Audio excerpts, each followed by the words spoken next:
नमस्कार सभी को। आशा करती हूँ आप सब अच्छे होंगे।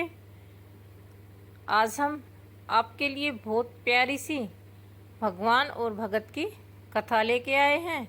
ध्यान से सुनना कि भक्ति में शक्ति है। भगत अगर बुलाएं तो भगवान अवश्य आते हैं। इसके बारे में आज हम एक बहुत सी सुंदर सी कथा सुनाएंगे। एक नगर में एक श्यामलाल का ब्राह्मण था और वो भगवान शिव का बहुत बड़ा भगत था। हमेशा भगवान शिव भगत की पूजा आराधना करता था, लेकिन घर में बहुत ही गरीबी थी। धीरे धीरे ब्राह्मण की बेटी जवान होती है और उसकी पत्नी को उसकी चिंता होने लगती है कि अब बेटी की शादी करनी है। तो श्यामलाल की पत्नी श्यामलाल से कहती है, देखो बेटी जवान हो गई है, अब इसकी शादी करनी है, आप कुछ करो। श्यामलाल कहता है कि आप बिल्कुल चिंता ना करो, हमारे भोलेनाथ सब कुछ करेंगे और बहुत अच्छा करेंगे।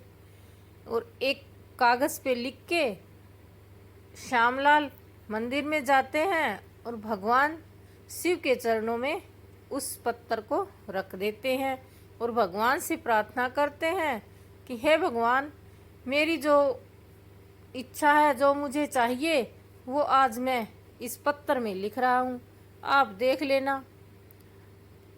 भगवान देखते हैं और भगवान एक ऐसा चमत्कार करते हैं कि बेटी की शादी बहुत अच्छे घर में तय होती है।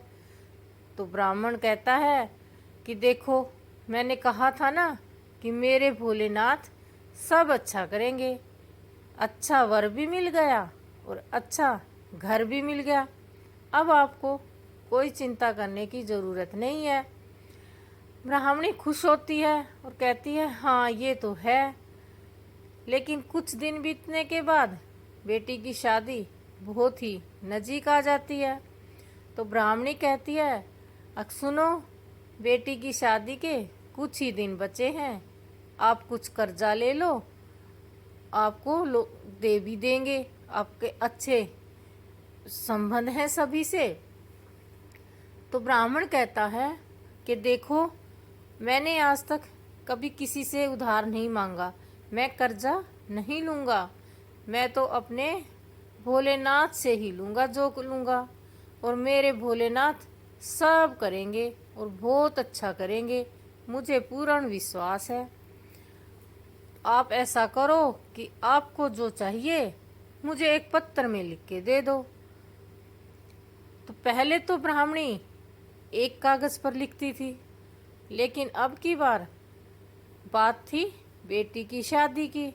तो ब्राह्मणी ने 8-10 कागज़ लेती है और उस पर बहुत सारी लिस्ट बनाती है, कपड़े, गहने, जेवर, बहुत सामान लिख देती है और ब्राह्मण को देती है कि ये लो। ब्राह्मण उनको लेके मंदिर में जाते हैं और भगवान शिव के चरणों में रख के हाथ जोड़कर खड़े हो जाते हैं और बोलते हैं, हे मेरे प्रभु, अब आप ही इस नैया को संभालो, मैं कुछ नहीं कर सकता। और ये कहते हुए ब्राह्मण की आंखों में आंसू आ जाते हैं और भगवान की भक्ति में लीन हो जाते हैं। उधर ब्राह्मण के घर में एक सेठ जाता है और उसकी पत्नी से कहता है कि मैं ब्राह्मण का बचपन का दोस्त हूँ और बेटी की शादी में शामिल होने के लिए आया था, तो ये कुछ सामान है बेटी के लिए, आप रख लो, मैं फिर आऊँगा। तो कुछ पैसे, गहने, कपड़े सब दे के चला जाता है।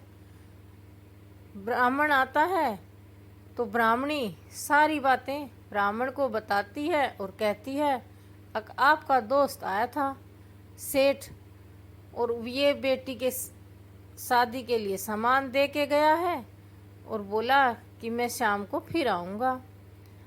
तो श्यामलाल को समझते देर नहीं लगी, तो वो बोले, वो और कोई नहीं थे, मेरे भगवान भोलेनाथ थे, और हाथ जोड़ता है और भगवान की प्रार्थना करता है कि हे प्रभु, आप वास्तव में बड़े दयावान हैं और आप तो मेरी सारी इच्छा पूरी करते हैं। ये कहते हुए ब्राह्मण फिर मंदिर में जाके और भगवान का शुक्रिया अदा करता है। लेकिन अपनी पत्नी से कहता है, देखो, मैं शादी में आपके साथ जब जाऊंगा जब मेरे भोलेनाथ मेरे साथ चलेंगे। एक अजीब सी जिद थी, लेकिन पत्नी भी क्या करे, उसको बहुत समझाया लेकिन नहीं मानता। और मंदिर में जाके भगवान शिव के चरणों में बैठ के रोता गिड़गिड़ाता है और बोलता है, हे मेरे प्रभु, अगर आप मेरे साथ शादी में चलेंगे तो मैं बिटिया की शादी में जा पाऊंगा, नहीं तो मैं नहीं जाऊंगा। आप तो मेरे माता पिता हो, मेरे सब कुछ हो, आपके बिना मैं कैसे जाऊं। भगवान भोले दयावान अपने भक्तों की भक्ति में खुश हो जाते हैं। तो भगवान कहते हैं, श्यामलाल आप चलो, मैं पीछे पीछे आता हूँ। और श्यामलाल ने भगवान शिव की बात मानी और अपनी बेटी की शादी में चल पड़े। आगे देखते हैं कि एक सेठ सेठानी और दोनों बच्चों के साथ शादी में होते हैं। तो ब्राह्मण को समझते देर नहीं लगी, ये मेरे प्रभु हैं। अपनी पत्नी के साथ, अपने दोनों बच्चों के साथ हाथ जोड़ते हैं, उनके चरण स्पर्श करते हैं और उनसे प्रार्थना करते हैं। बेटी की शादी संपन्न होती है, कन्यादान होता है और फिर विदाई का समय आता है तो भगवान शिव अंतर्धान हो जाते हैं। तो पंडित जी देखते हैं कि भगवान शिव शादी में शामिल हुए, मेरी बेटी का कन्यादान करवाया और अब चले गए हैं। और सच में भगत अगर सच्चे मन से भगवान की प्रार्थना करते हैं तो भगवान हमेशा आते हैं, ये सच है।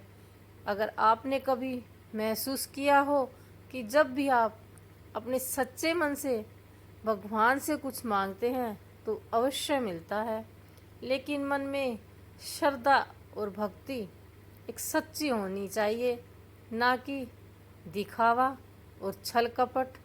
तो हे प्रभु, जैसे श्यामलाल की इच्छा पूरी करी ऐसे ही सभी की करना, हमारी भी करना। आपको कहानी कैसी लगी कमेंट करके अवश्य बताएं। और ऐसी ही कहानियाँ सुनने के लिए अगर आपने चैनल को सब्सक्राइब नहीं किया तो प्लीज़ चैनल को सब्सक्राइब कर लें, बेल घंटी दबाना ना भूलें ताकि हर वीडियो के नोटिफिकेशन आपके साथ मिलते रहें। आज बस इतना ही, कल किसी नई वीडियो के साथ आपके साथ फिर हाजिर होंगे। तब तक के लिए जय भोलेनाथ, जय भोलेनाथ, जय भोलेनाथ।